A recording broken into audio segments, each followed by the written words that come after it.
Sejam muito bem-vindas ao episódio de hoje do Almoço com a Gente, uma série de lives da Realize Aba, onde discutimos ciência, inovação, política, ética na prática analítico-comportamental. E hoje a gente vai falar sobre um tema que está no foco de todas as organizações e profissionais, que é o tema sucesso. Perguntas que a gente ficou se fazendo o que significa, afinal, ter um sucesso? Dizer que uma empresa aba tem sucesso? Existe alguma fórmula? Existe alguma receita? Mais importante, como a percepção de sucesso pode influenciar tanto no crescimento organizacional quanto na trajetória profissional dos indivíduos. Então, tanto para a empresa quanto para o indivíduo. Eu sou a Lídia Queiroz, sou OBM, sou mestre e doutora em análise do comportamento, sou mãe da Laura e do Tomás e alucinada por origami, quebra-cabeça, Lego e tudo mais. Oi, eu sou a Ana Arantes, psicóloga analista do comportamento, mestre em educação especial, doutora em psicologia do comportamento e cognição, especialista em aba, especialista em arte, consultora pela Realize Aba, supervisora de formação de novos analistas do comportamento, e eu sou nerd e eu sou mãe de gato. Da próxima vez eu acrescento minhas especializações. Esqueci. Dá um trabalho desgraçado. Não menina, a gente não divulga. Sou especialista em arte, estou finalizando a de OBM, né? Sou consultora de negócios e mentora de carreira, também utilizando esses conhecimentos de análise do comportamento aplicada, OBM, ACT, enfim, que é a aplicação.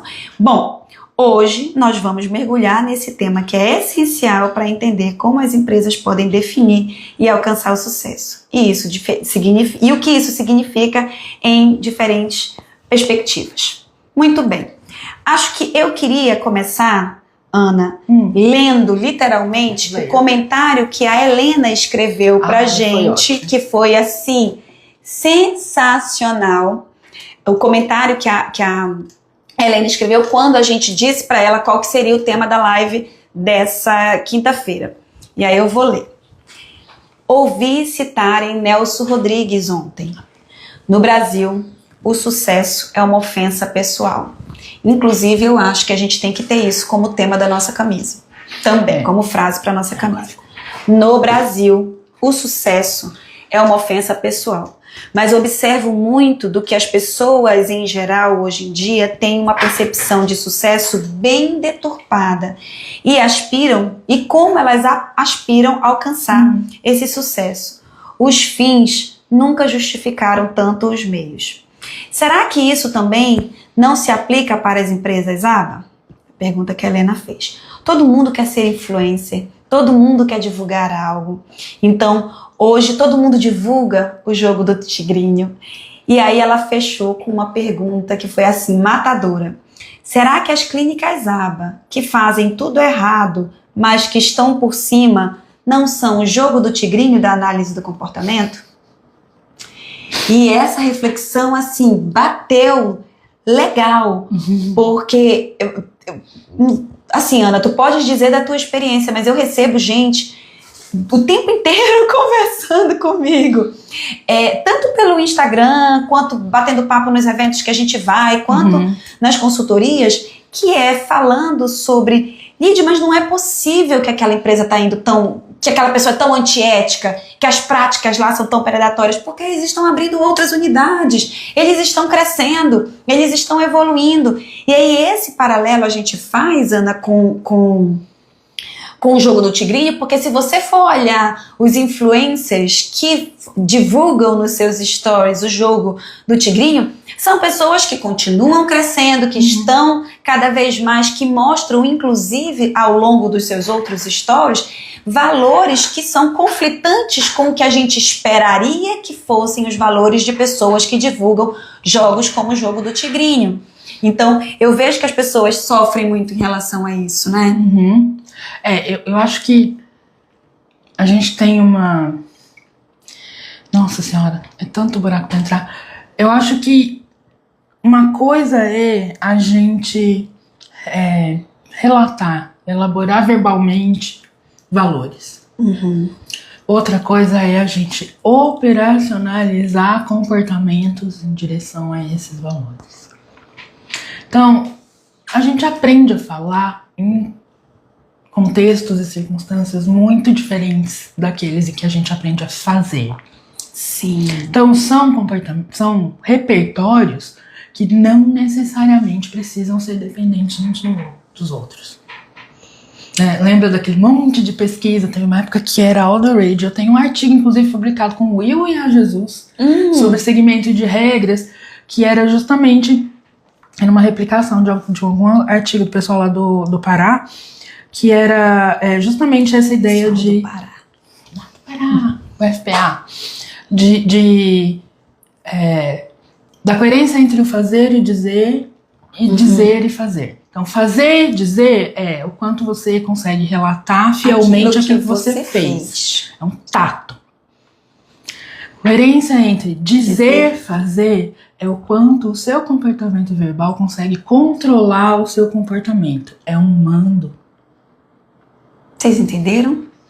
Vocês entenderam a diferença? Então, uma coisa é eu conseguir relatar com cada vez mais precisão, eficácia, clareza, transparência o que eu fiz. E aí o nome disso é tato. O nome disso é tato. Quando eu faço para o futuro, eu quero ter uma clínica que atenda de qualidade, eu quero ser diferente das outras clínicas, eu não quero atender por planos de saúde, que mais? Eu não quero adoecer os profissionais. Eu não quero oferecer um serviço que não faça diferença na vida da pessoa. Eu quero ser mais uma clínica ou profissional que não faz aba de verdade. E aí isso é um mando, porque é algo o estabelecimento de uma regra, né? Regra é mando. Regra é mando. Regra é mando. Um antecedente verbal que controla o seu comportamento e cuja consequência é especificada, né, na própria regra. Ela tem uma estrutura de mando. Então, o tanto que a gente consegue fazer isso é influenciado por tanta coisa. É lógico. Tanta coisa. A pessoa que disse no passado estava sob controle de um conjunto de variáveis diferentes da pessoa que está executando agora no presente. Né?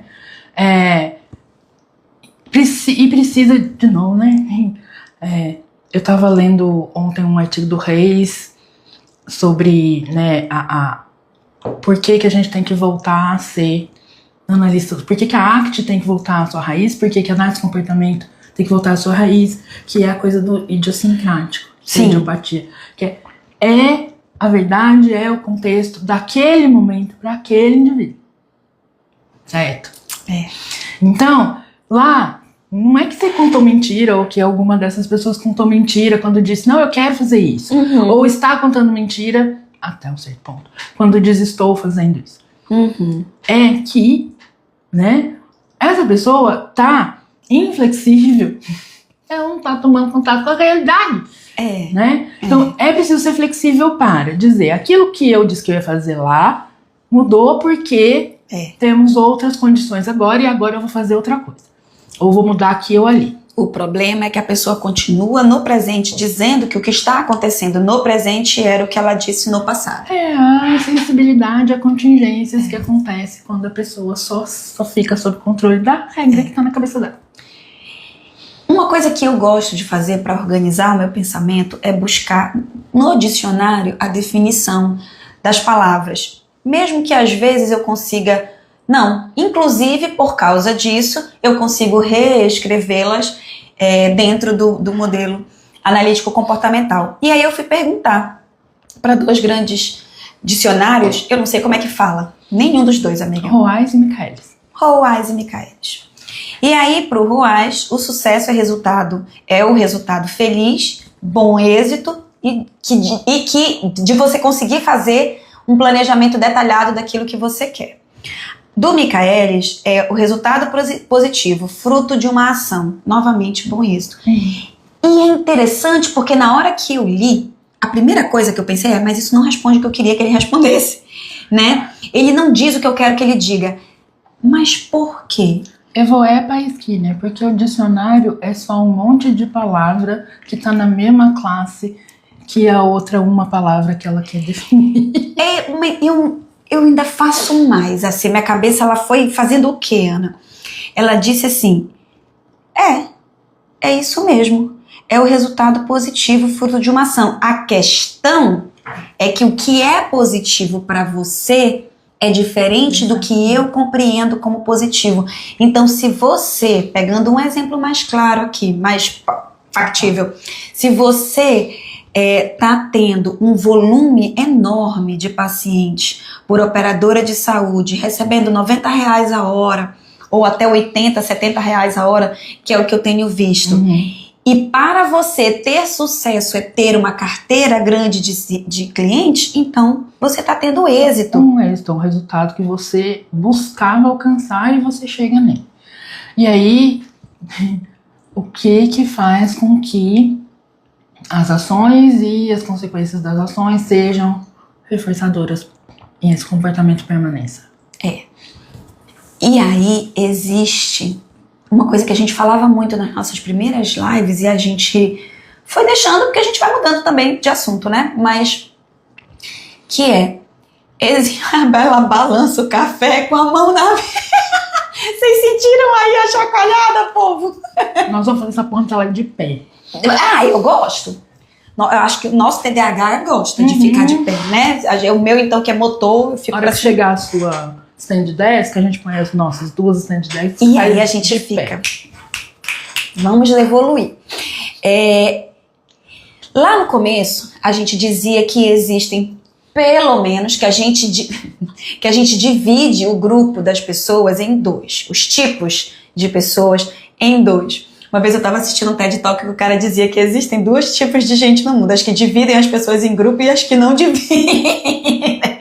E eu sou do tipo que divide, a gente divide em dois, que são as pessoas que ativamente têm clareza do que elas estão fazendo e elas querem fazer aquilo. E com esse tipo de gente a gente não gosta de conversar, especialmente quando elas estão fazendo coisas erradas. Então é nesse sentido, tipo uma pessoa que está prejudicando o atendimento dos indivíduos, está adoecendo os seus profissionais, sabe que não está realizando práticas éticas, a gente não quer conversar com essa pessoa. E a gente não tem o que conversar. E aí existe e a gente não gosta e vai pegando ar, como diz por aqui, quando essa pessoa insiste em dizer que sim, nós prezamos pela ética. Nós desenvolvemos um ambiente acolhedor. Nós temos uma prática de comunicação não violenta e a gente está vendo que a coisa acontece diferente. Então, a raiva fica maior por causa disso, porque a pessoa sabe o que está fazendo, ela sabe o que está causando, mas ela conta uma coisa diferente. E isso também é um dos tópicos que a gente vai falar. E aí existe um outro grupo de pessoas que são as pessoas que estão presas no discurso de nós fazemos uma prática ética, aqui tudo é maravilhoso, a gente não adoece ninguém, mas na realidade a pessoa não consegue enxergar que a forma como ela está falando é agressiva, que a prática que ela está colocando está adoecendo as pessoas, ela não consegue ver, ela ainda está presa na regra, né, dela de que nós estamos fazendo um bem maior, né? A Vanessa, Vanessa, a doutora Vanessa falou assim, oi, boa tarde para as melhores. Boa tarde, a gente gosta. E aí eu fui atrás de tentar responder uma outra pergunta que a gente fez no começo da live, Ana, que é assim, então tá, o que é você conseguir definir de maneira mais objetiva o sucesso de uma empresa? Eu acho que parte lá, quando a gente batia tanto nisso, continua batendo, você tem que ter clareza dos seus valores, da sua visão e da missão, né? O que você quer produzir, como você quer produzir, por que você quer produzir. Amiga, tem uma pessoa bem ali no Instagram dizendo, Ana, me responde no WhatsApp. Ô amigo, tá?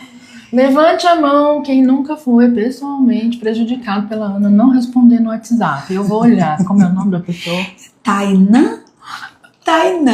E ele tá fazendo kkk. Ih, eu acho que ela... vou olhar. Provavelmente você faz parte dos 99%. Que ficaram pra baixo. Porque é out of sight, out of mind. Tá? Eu vou caçar você lá. Não vai caçar. Você vai fazer o seguinte, 1h você vai mandar um boa tarde pra ela, Também, porque aí sobe a conversa. Mas só boa... 1h10, tu fazes isso. Tá? Né? Isso que tu falaste é muito importante, que é, e é exatamente o ponto por onde eu começo qualquer trabalho meu, profissional. De fato, vou começar uma consultoria, eu falo assim, o que é importante pra você? Por que você tá começando, você quer começar essa empresa agora, ou você quer mudar de área agora? Então, por quê? Que é o que tu disseste. Qual é o propósito que você vai se dedicar a estabelecer e a implementar? Qual é a sua compreensão de missão? E a gente se surpreende com o fato de que muita gente não sabe. As coisas que as pessoas falam não é valor, não é missão. E aí, consequentemente, não será visão. Daí não serve de nada, porque a gente precisa elaborar essas coisas porque elas servem justamente, né, de mapa, guia, farol, né? É aquele negócio que você volta lá de vez em quando. Deixa eu lembrar que eu tô voltando aqui mesmo. Né? Então, o primeiro indicador de sucesso de uma empresa, a gente não tá falando sucesso no sentido, e isso precisa ficar muito claro, no sentido de ela estar fazendo um bem. No composto todo vai ser, mas só esse primeiro não significa que é pro bem, que é o quê? Clareza no propósito. Pode ser que a minha clareza seja, como a gente já recebeu algumas tentativas de fechar serviço com a gente disse não, que a pessoa disse não, porque eu quero ganhar dinheiro, eu tô vendo que esse é um mercado. Ok. Boa sorte. Não com a gente. A Vanessa colocou 2 dias para a resposta, mas vem. Ana, tu já tens uma. Mas ontem eu mostrei pra Lídia. O que eu mostrei pra você? Você mostrou que todas estavam respondidas, que aí não sei o que aconteceu lá. Tainá. Mas foi. Porque às vezes é o fenômeno, eu respondi no meu coração. Porque você tá no. Esse eu faço. Sabe, fazendo alguma coisa, aí sobe uma notificação. Aí você toca pra ver o que é. Ah, tá, eu já respondo. E aí ele fica como vista, né? E desaparece da sua lista. Desaparece. Para todo sempre, amém. Então, ter clareza de... Olha, gente, acostumem-se. Vocês estão assistindo live de pessoas com TDAH. A gente é caótico. Ela é medicada, eu não, mas já serei. Viu, doutora Vanessa, doutora Valéria? Hoje eu tive a minha consulta. Mais uma pro banco do mais. E ontem a gente estava falando uma coisa. A gente estava analisando, antes de ontem, a gente estava analisando um artigo para ver se a gente trazia esse artigo pra gente discutir, mas a gente achou melhor ainda não trazer. E que fez a gente se relacionar com esse livro que tá aqui, que eu trouxe para ver se vai dar tempo da gente falar um pouco sobre essas ideias também. Só que aí a gente fez uma metáfora que eu adoraria que a gente conseguisse focar, Ana Arantes, a gente conseguisse focar para produzir a rede relacional dessa ideia que é autismo é o anel da sociedade do Lord of the Rings. Aba para autismo é um anel para todos nominais. Vocês assistiram, gente? O Senhor dos Anéis? Todo mundo quer o anel. Todo mundo quer fazer o bem. Tá? Na hora que a pessoa... Os 3 elfos, os 5 anões e os 9 humanos. Todo mundo queria o anel de poder pra fazer o bem. Pra melhorar alguma coisa. Menos o Sméagol. O Sméagol desde o começo ele já queria pra ele mesmo. Ele já fez parte da leva, assim, depois que todos os anéis acabaram com todas as coisas boas, né? Pra todas essas raças, sobrou um anel, que era aquele que pra todos dominar. Esse é a aba. Porque todo mundo quer essa merda pra fazer o bem. É que nem o primeiro dia de curso de psicologia que pergunta pro psicólogo: por que você quis fazer psicologia? Porque eu quero ajudar as pessoas. Mentira, gente. Todo mundo que faz psicologia em causa própria. 101% das pessoas que fazem psicologia em causa própria. Eu fiz isso? Todo mundo faz. Então, assim... Eu não fiz pra ajudar ninguém, mas... Quando eu comecei, mas também não era pra mim. Então, assim... Falar... É diferente de fazer. Então eu quero estudar melhor, porque eu quero aplicar também. É uma coisa que a gente recebe o tempo inteiro, né? Quando a gente pergunta, ok, e o que, né? Qual o propósito aqui? Ah, porque eu quero seguir a ciência, eu quero fazer as coisas como as diretrizes mandam, eu quero prestar um serviço de excelência. Massa, falar isso tudo é muito legal, né? Mas na hora que isso tem que se transformar em ação, a consequência desta ação não, e o próprio, né, a coisa do valor, que é um padrão de comportamento intrinsecamente reforçador, não produz reforço. Por que então aquilo que está colocando você em contato com o que você disse que era importante para você não está sendo reforçador para o seu comportamento? Fica a pergunta. Eu acho que fica a pergunta, né?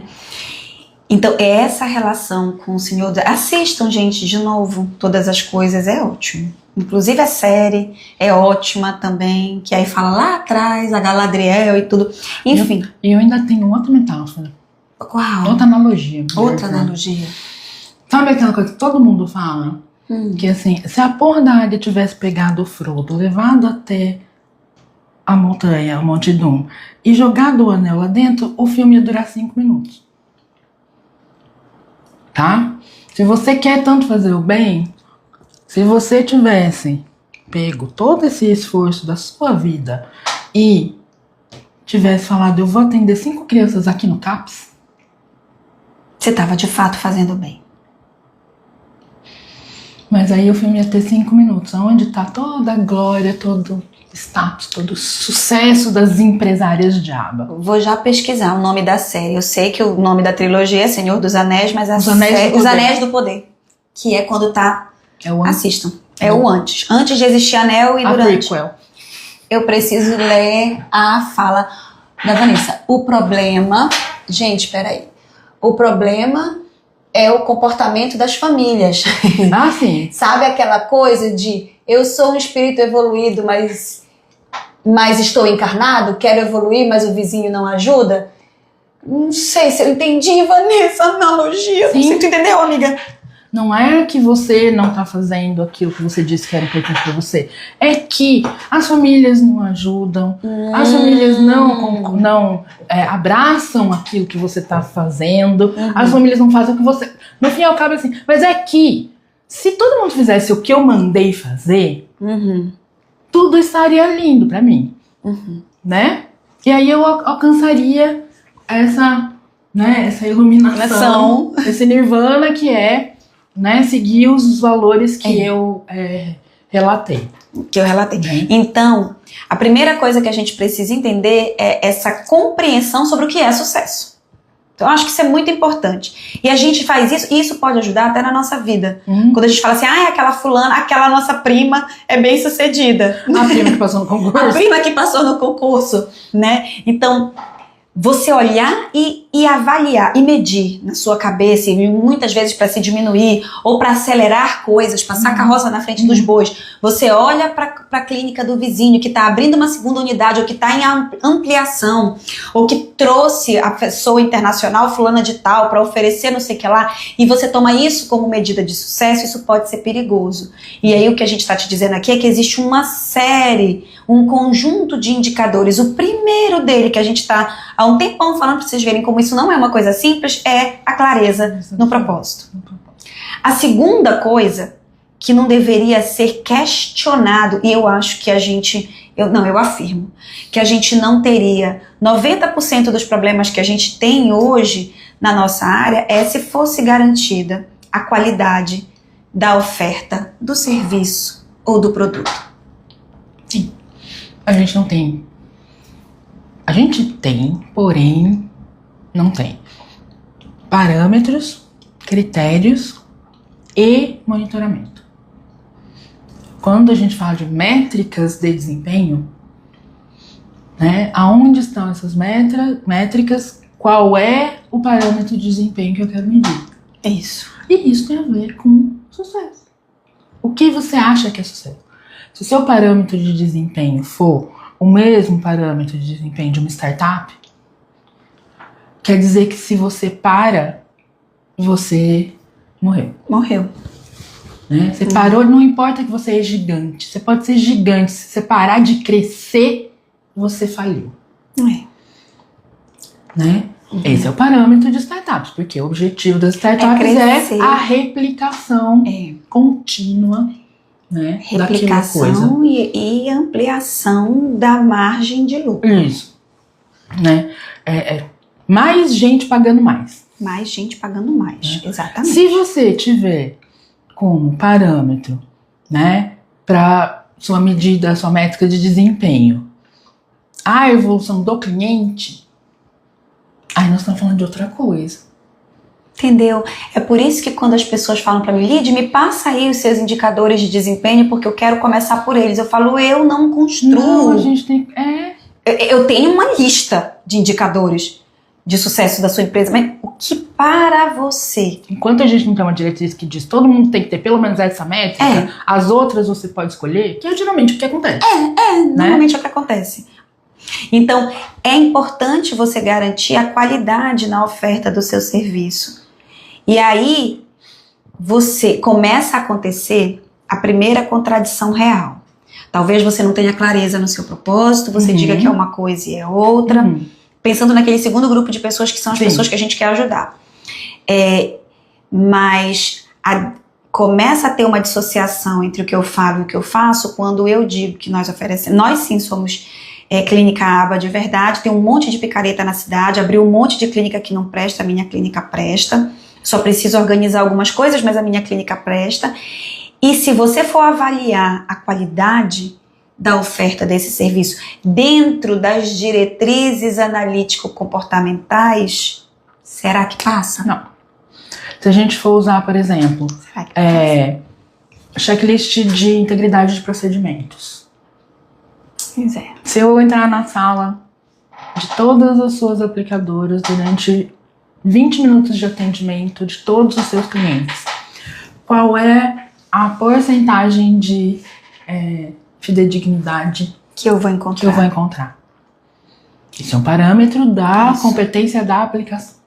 Outro parâmetro da competência da aplicação, ou seja, do quanto o serviço prestado pela sua empresa está, né, dentro deste critério de sucesso que a gente está adotando aqui, é validade social.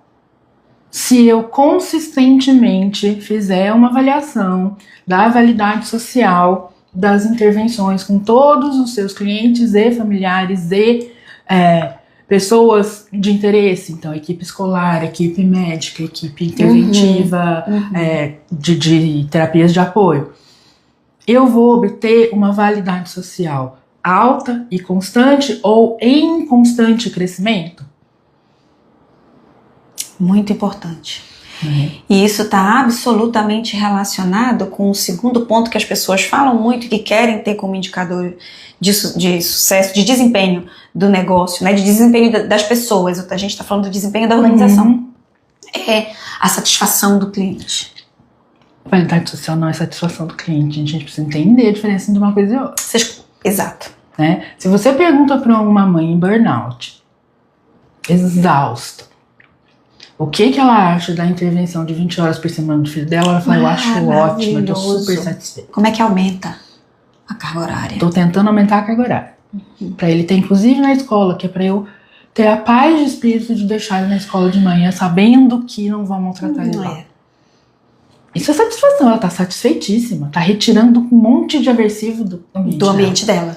E ela não tá errada não, tá certíssima. Agora, se você fizer uma avaliação sistemática, padronizada de validade social, com perguntas do tipo, comparado com antes de começar a intervenção na clínica tal, o quanto você considera que a linguagem do seu filho melhorou?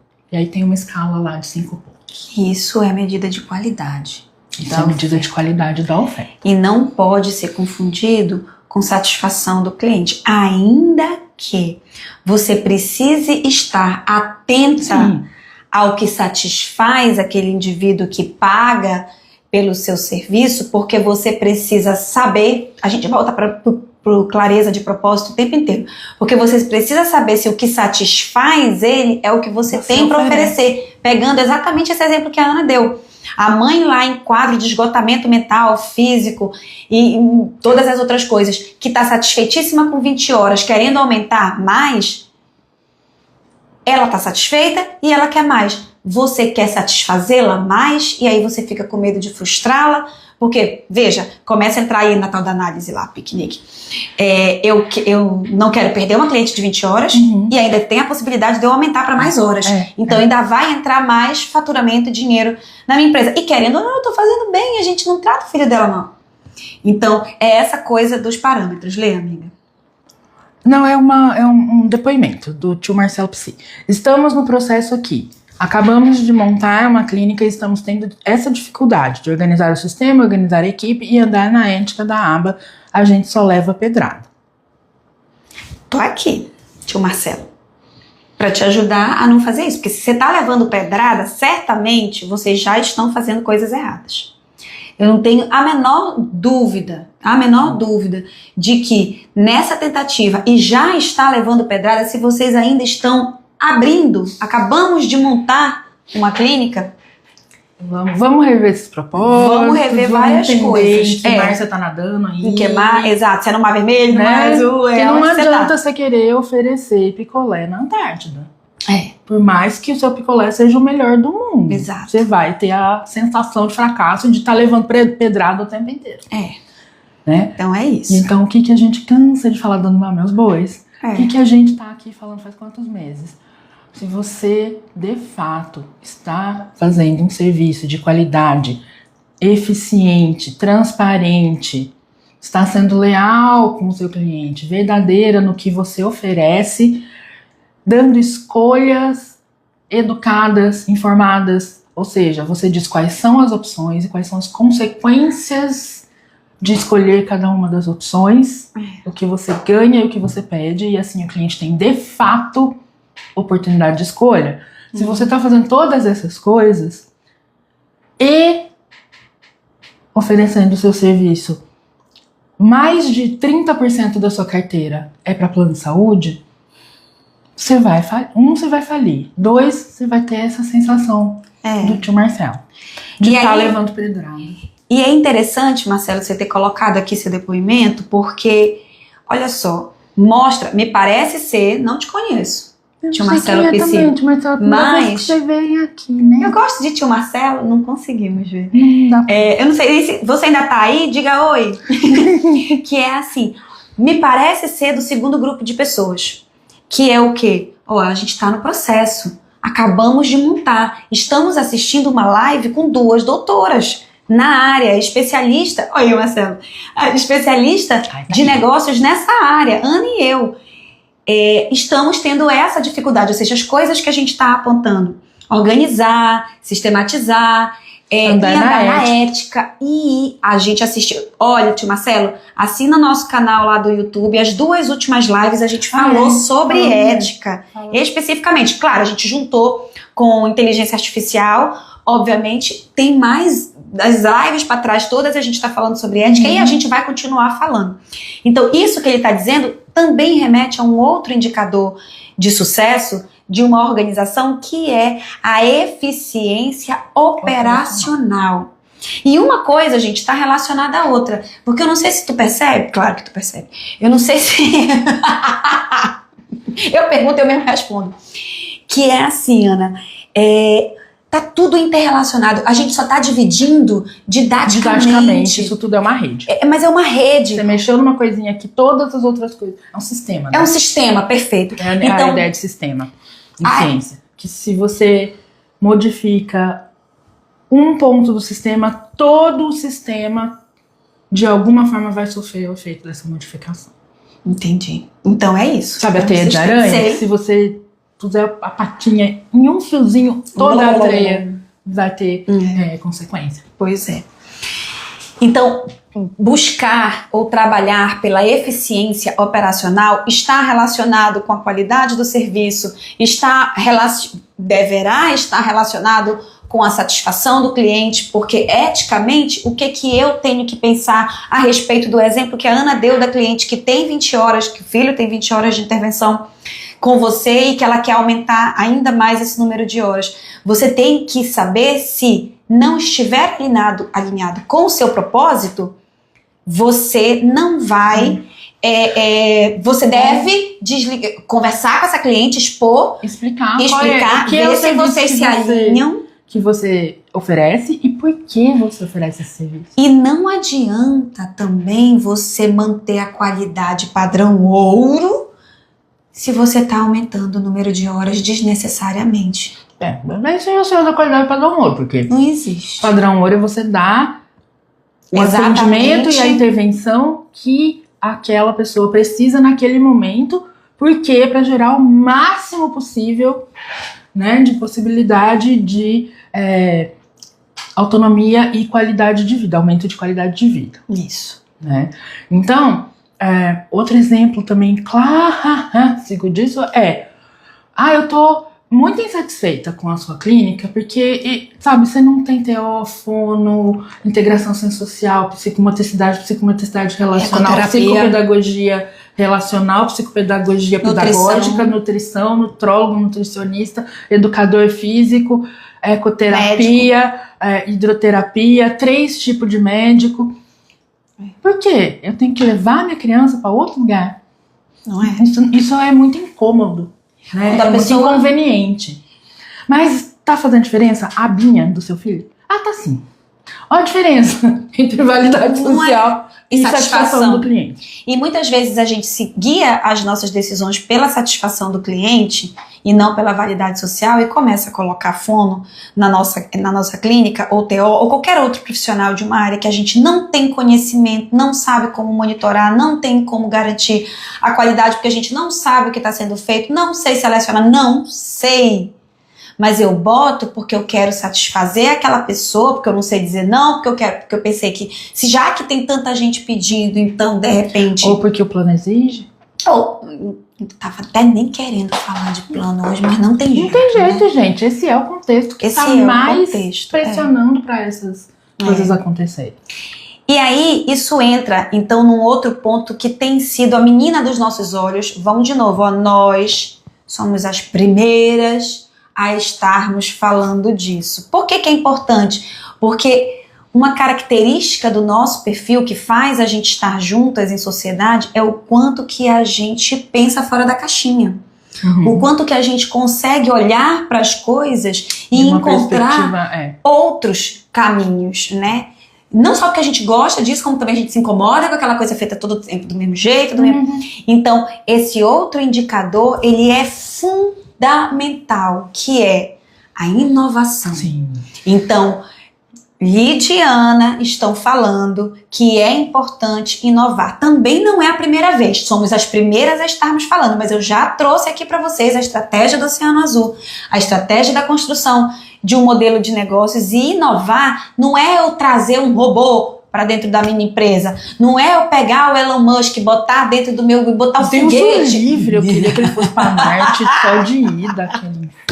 Mas você ter flexibilidade psicológica, financeira, estrutural o suficiente para conseguir se adaptar às mudanças do mercado. Pô, tá vendo que não funciona mais com o plano de saúde? Muda, porra! Né? Muda! Né? Então, eu acho que, né, é o Sauron. Né? Os planos de saúde são o Sauron de vocês. Ele tá dominando vocês. É o Sauron, ele domina. E vocês estão com um anel lá, então vocês ficam... E aí você se sente super poderosa porque você tá atendendo 400 clientes em 5 unidades então e ganhando, enchendo o rabo de dinheiro e se sentindo... Como é o nome daquele anão lá? Que a montanha começou a jorrar um monte de riqueza. Gimli. Também. Eu não faço a menor ideia. Agora não sei, gente. Eu só sei o nome da Galadriel, gente, que eu sou apaixonada por ela. Então... o quanto, né, você mede o desempenho, o sucesso da empresa por saúde financeira e o quanto você considera que a saúde financeira ela é consequência sequência de outras coisas acontecendo dentro da empresa. Que estão alinhadas com o seu propósito. Exato.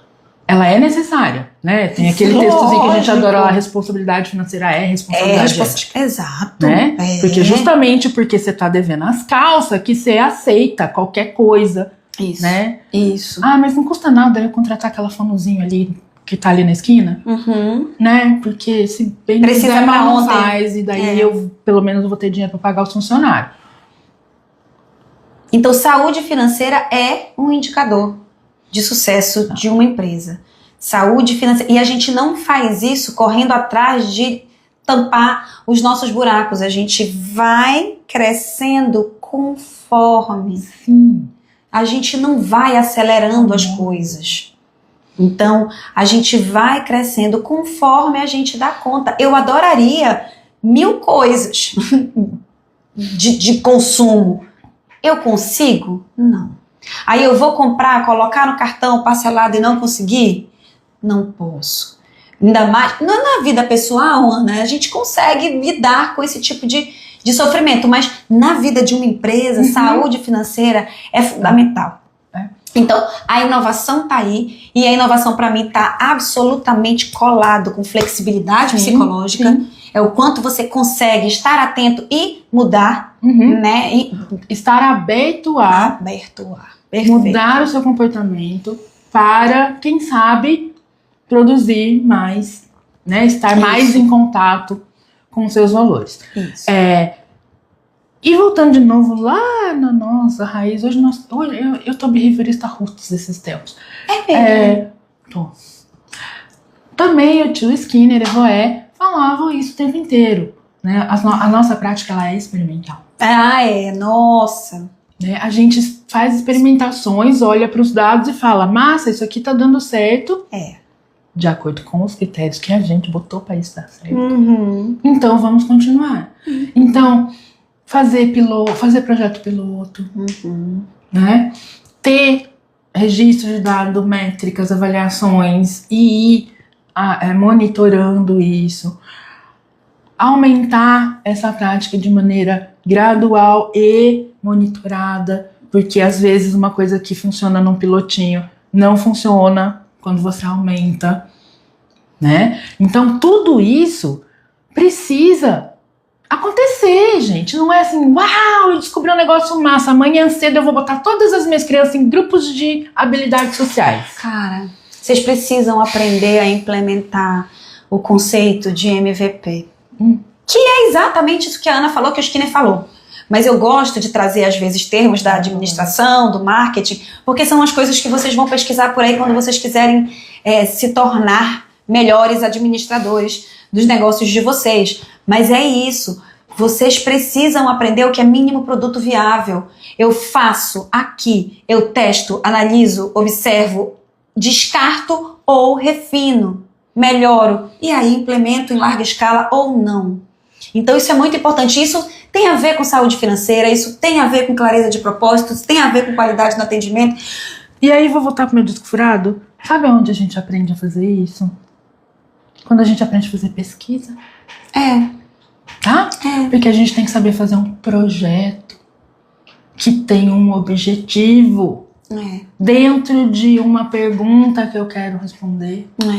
E aí eu faço um experimento piloto.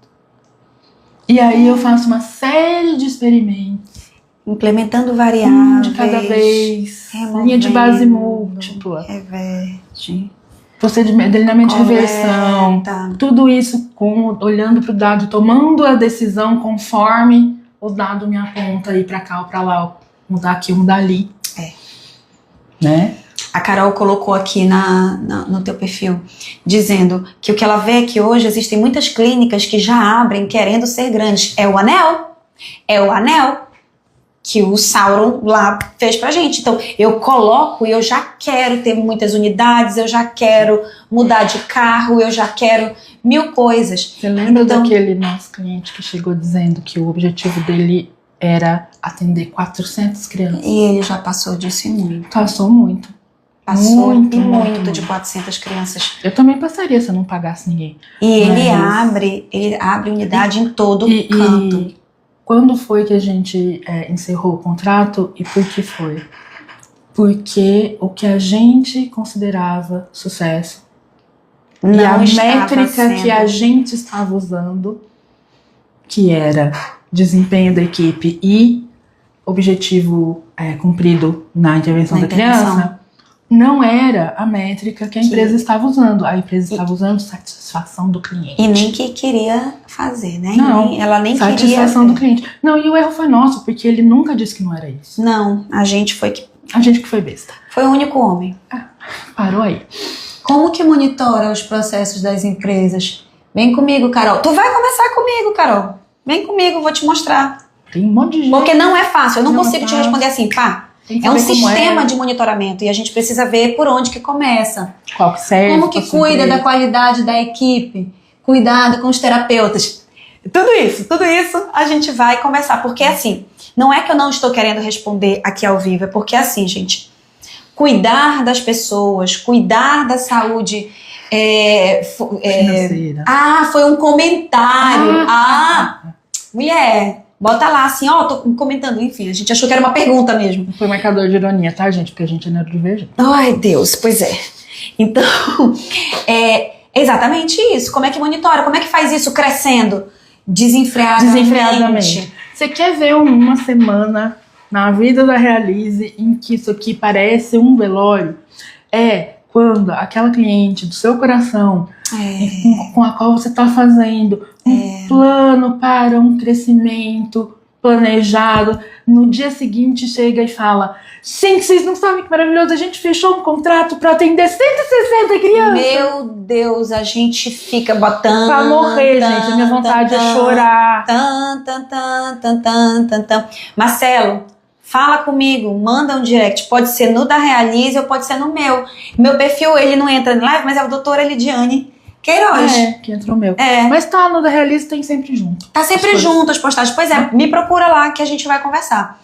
E é interessante isso porque as pessoas, é engraçado, eu vou falar disso, que eu vou fechar os tempos todos, porque é assim, marketing e branding, né, que é qual é a sua marca, o que é que você faz. E eu percebo que eu tenho me tornado conhecida por me opor a planos de saúde. Isso tem as suas coisas positivas e suas coisas negativas. Tem gente que já nem me contrata porque sabe que eu vou me opor. Mas eu preciso dizer para vocês que assim, eu me oponho, mas eu te ajudo se você estiver com operadora de saúde. E se você quiser operadora de saúde, porque o meu trabalho, ele é te mostrar aonde vai dar. Eu não gostaria e gostaria de acreditar que o Sauron tem um bom coração, mas a gente sabe que não tem, que é ver o seu negócio dando certo mesmo com a operadora. A Ana me trouxe um relato de sucesso de uma empresa com operadora de saúde. E quando ela foi decompondo o sucesso dessa empresa, eu super entendi, porque ele segue os passos que a gente traz aqui. Isso. Então talvez eu até mude um pouco o meu discurso. Existem nuances, né? Dizendo que existem nuances. Quando a gente fala de plano de saúde, a gente tá falando do Sauron, gente. É Sauron. Uma coisa imensa, poderosíssima, muito fora do nosso controle e que tem poder para controlar muitas contingências às quais a gente está submetido. A Carol dizendo que é isso que eu acho mais incrível em você, porque nós temos que ter opções. Gente, foi muito difícil para mim quebrar. A Ana acompanhou. A Ana chegou. Quando a Ana chegou, eu ainda tava na loucura, assim. Tava tudo lindo. Era o sonho da vida de qualquer médico de comportamento trabalhar na Imagine. Foi muito lindo. Para mim foi muito difícil me desapegar do fato de que essa empresa não existe mais. E tem muitas coisas. E foi muito dolorido perder tudo isso. Por muitas coisas que eu não sabia. Essa lista de coisas que eu tô aqui lendo para vocês, o trabalho que eu entrego hoje é justamente para vocês não terem a dor que eu tenho. A Ana faz a mesma coisa. Quando ela fala, briga com vocês nas consultorias, porque vocês estão fazendo besteira, é porque ela quer que você esteja agindo de acordo com o que você diz, com o seu propósito. E muitas vezes fazer isso é andar mais devagar. Sim. É botar o pé no freio. É planejar as coisas. É planejar. Então é possível ter operadora de saúde, relação com operadora de saúde e conseguir sobreviver. É possível perceber que nem todo operador, nem todo plano de saúde é igual. Então a gente tem esses grandes corporações aí, multinacionais gigantescas que dominam 99% do mercado, mas a gente tem 1% do mercado. Exato. As operadoras de autogestão, as operadoras de pequenas... como é que chama? Tipo, o plano de saúde da Santa Casa, no interior de São Paulo, tudo quanto é lugar tem o planinho de saúde da Santa Casa.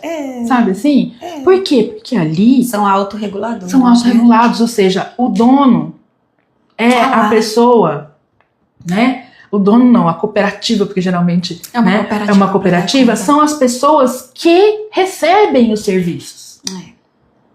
Então, o interesse deles é receber o melhor serviço possível para eles, para os filhos deles, para as famílias deles. Diferente do interesse de uma corporação multinacional, cujo propósito é produzir o maior lucro possível para os seus investidores.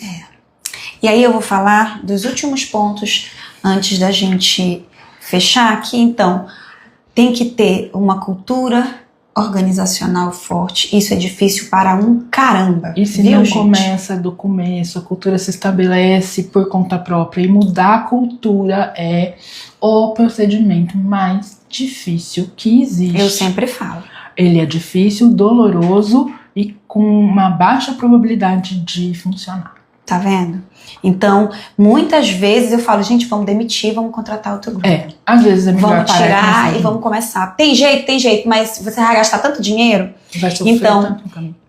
Pensar nisso desde o começo, ter capacidade de enxergar que o que você diz que é a cultura da sua empresa não é o que está acontecendo ali dentro, porque eu vou usar um homem nojento, asqueroso aqui, vou falar. Aquele homem, eu não posso citar nome, né? Aquele homem que falou que Deus me livre de uma mulher CEO, ele nunca escondeu. Não. Nunca. Nas lives, ele tem clareza absoluta do propósito dele. Nas lives dele, ele sempre fala isso. Nas vendas dos produtos dele, ele sempre fala isso. Inclusive, ele fala que não contrata esquerdista, porque esquerdista é preguiçoso. Então, ele tá lá. E isso eu não posso dizer. Fala, ai, mas o bichinho, mentiu, inocente. Não. Ele pediu desculpas, o pedido de desculpas dele foi sensacional, porque foi um pedido de desculpas assim, me desculpe se você interpretou errado o que eu disse. Me desculpe se você é burro e não entendeu o que eu tô querendo dizer. O contexto. Então, assim, não me desculpe, eu tô certo. Eu tô certo, você que errou. Então, cultura organizacional é isso que está relacionado com clareza de propósito, saúde financeira, liderança eficaz. Nossa, liderança eficaz. Hoje eu tive uma primeira reunião. A gente estava falando sobre a gravação desse curso de liderança eficaz, que já está quase pronto, vai sair. E adaptabilidade. E quando eu comecei, adaptabilidade é a capacidade de responder rapidamente à mudança, que está ali, coladinho com inovação. E quando eu comecei a dizer que eu estou me tornando conhecida por ser uma pessoa que fala mal de operadora de saúde, tem a ver com a marca que você quer passar.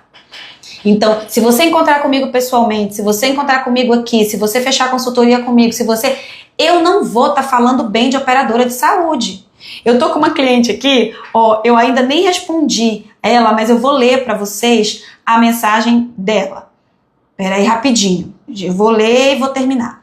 Ela disse assim para mim: cadê Jesus?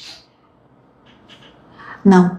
Gente, 1 minuto. Foi no grupo. Eu fui procurar no privado, mas foi no grupo. Porque eu acho super importante isso. Oi, Lid, boa tarde, tudo bem?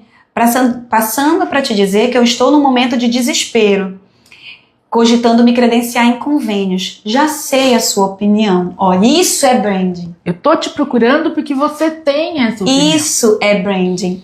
Mas eu não estou vendo soluções a curto prazo.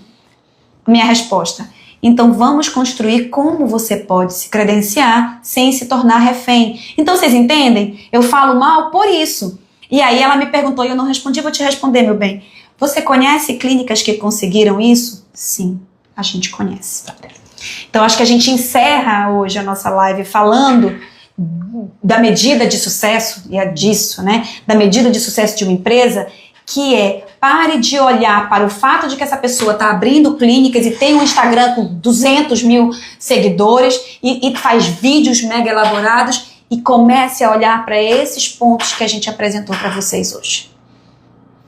Quem tem tempo de fazer essas coisas é o Elon Musk, gente. O homem diz que é CEO de 12 empresas multinacionais e ele passa 14 horas por dia no Twitter.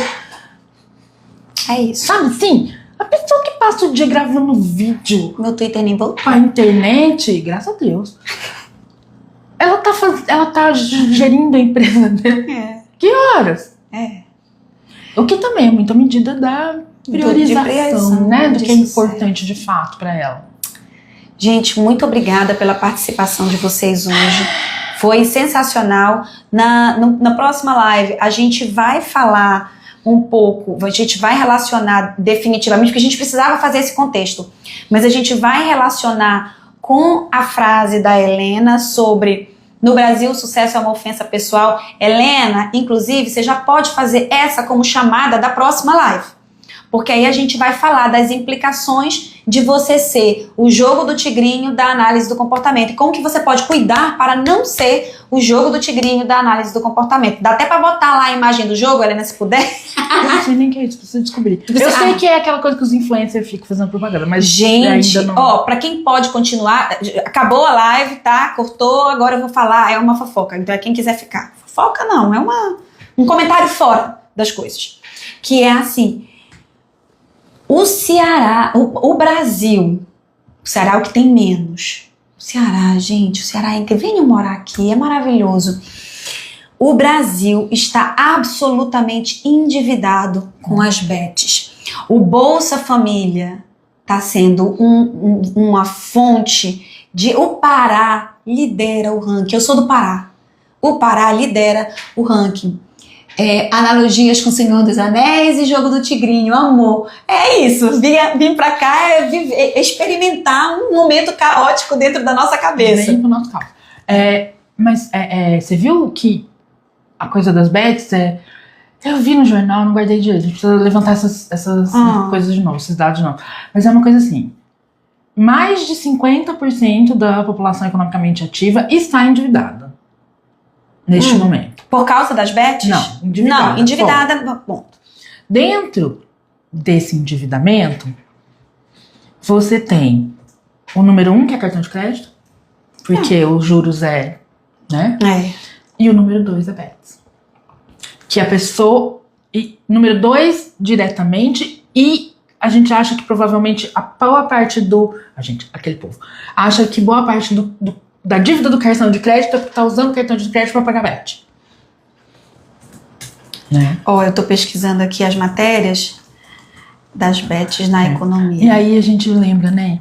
Por quanto tempo a gente não ficou ouvindo que os liberal, adoro liberal, adoro, com batata e farofa, é uma delícia. Porque é um absurdo o quanto que o Estado manda na vida das pessoas, porque se a gente tivesse cassinos no Brasil, quantos empregos a gente não ia gerar, quanto de turismo a gente não ia movimentar. Aí, ó, seu turismo serve. As bets estão desacelerando a economia, as pessoas estão deixando de consumir e investir para apostar. E é um mercado em crescimento. Existe algum tipo de regulamentação, o que é pior, e está tendo esse impacto econômico que a Helena trouxe. Elas estão entrando de cabeça em patrocínios esportivos, então é absolutamente terrível. Né? Porque na hora que muita coisa depender delas, né? Porque já depende, porque a liberação foi feita porque, né?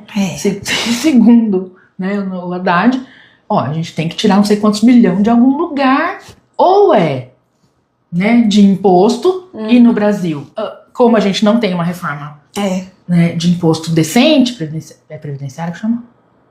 Não, enfim, quem paga imposto de verdade é gente pobre. Então, se eu fizer isso, eu vou ferrar com a galera. Então, a gente tem que arranjar alguma coisa que pague muito imposto. Bet paga muito imposto. Porque é bebida, cigarro e aposta. Paga muito, e artigos de luxo. Pagam mais de 50%, às vezes, 60%, 70% de imposto. Então, eu preciso desse dinheiro para que o país vá para frente. Só que, ó, o negócio do sistema. Ok, aí a gente tem esse dinheiro e aí a gente não vai se afundar naquele negócio lá que não pode gastar mais do que está arrecadando. A responsabilidade a fiscal. Responsabilidade fiscal. Mas a minha economia tá ficando assim, ó. E aí? E aí, isso aqui vai se fuder junto. Porque se as pessoas param de produzir dinheiro, elas param de pagar. Então eu tô ganhando aqui, perdendo na outra ponta. Essa é a análise do cara da Globo News, tá? Mas eu achei que é coerente. Eu peguei aqui alguns dados e aí diz o seguinte, ele trouxe primeiro dados de 2022, depois eu vim para dados mais atuais. Então, as empresas de bets no Brasil estão lucrando entre 8 a 20 bilhões. Isso é o orçamento do Ministério da Ciência e Tecnologia para os 4 anos do governo Lula. É mais do que o orçamento do Ministério. Em contrapartida, as pessoas perderam, endividadas, 23 bilhões de reais no mesmo período. Então, 86% dos brasileiros que apostam, então já está cortado, né? Que apostam e estão endividados, e desses, 64% estão negativados. Cerca de 20 milhões de brasileiros participam de apostas online. E isso, gente, se a gente for parar para fazer análise aqui, é que a gente tem que encerrar a live, né? Porque a gente tá aqui já entrando numa outra live. Meda é outra coisa. Se a gente for parar para analisar, é um sistema de...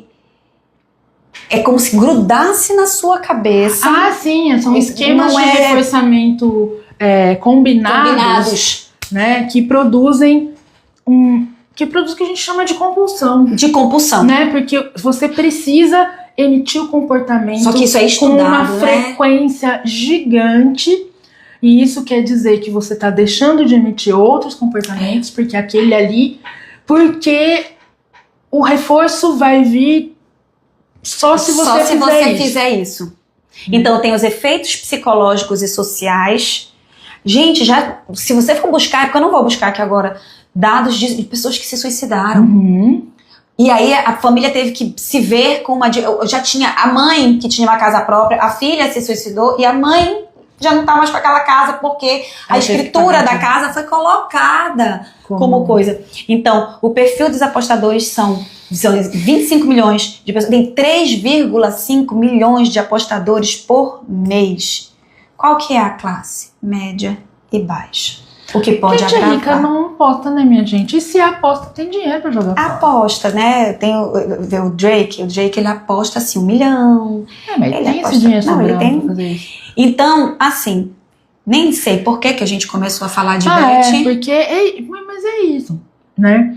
Porque a Helena relacionou com o jogo do tigrinho, que eu vou te mostrar o que é esse jogo do tigrinho, e que, assim, influencers, eles estão começando a ser responsabilizados, porque eles indicam, e aí agora eles começam, depois da matéria do Fantástico, eles colocaram, esses stories, eles têm um negocinho de jogue com responsabilidade, mais 18 anos. Meu irmão, você é um adolescente, uma criança de 10 anos, e você vê aquilo, você lá vai ter responsabilidade. É um joguinho, de um foguetinho, de um negocinho que vai subindo.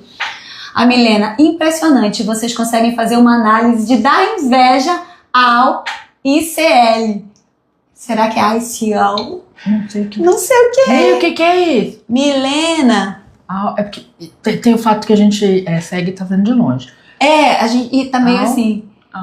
O ICL, a Milena falando. Explica. Bom, mas a gente, e se deixar aqui, a gente já entra num outro assunto, porque a gente, por exemplo, uma coisa que a gente não consegue trazer pra cá, que é pra falar de desinformação e dessa relação da desinformação com a idade da pedra da inteligência artificial, que foi outra coisa, povo, que eu tô cantando. Eu não me lembro de ter visto outra pessoa falando antes de mim. Então, a gente tem que ficar atento a olhar para como que o mercado tá e as coisas de como eles estão se comportando. E falando em análise sistêmica, né, uma das estratégias que prestadoras de serviço que não prestam um serviço decente, elas usam desinformação pra passar como... Cara, a gente tem que trazer. Helena, bota aí pra cobrar a gente, que a gente precisa falar de desinformação. O pai da Maju. Fugiu o nome dele agora. Perdão. Paixão. Perdão, Danilo Paixão. Tem propaganda de tigrinho em canal infantil. Canal infantil. A Helena disse que ICL são jornais esquerdistas. Tá. Entendi. Nóis, gata. ICL é isso, jornalismo de esquerda. Mas é isso, a gente faz análise, a gente olha as coisas e assim, o Hernando, ele vai me aguardar. Hernando, eu já criei o arquivo e já tenho o título do meu pós-doc, que é Desinformação e Inovação. Que são as duas coisas que eu tô falando, desinformação e inovação, não só fake news. Ok, vamos almoçar. Beijo, gente. Obrigada pra quem conseguiu ficar nesse pedacinho até o final. Tchau. Lembrando que as lives todas vão para o canal da Realize Aba, tá? Demora acho que uma semana, mas tá lá. Beijo. Até semana que vem. Tchau. Pai é o prompt. Como assim, Denilson? Pai é o prompt. Não entendi. Explica. O que foi em cima? Tem propaganda. Tá. Encerra lá, que eu vou encerrar aqui. Ai, gente. Pai é o prompt. Ei, vem me explicar o que é isso lá no meu direct, por favor. Peraí só um pouquinho.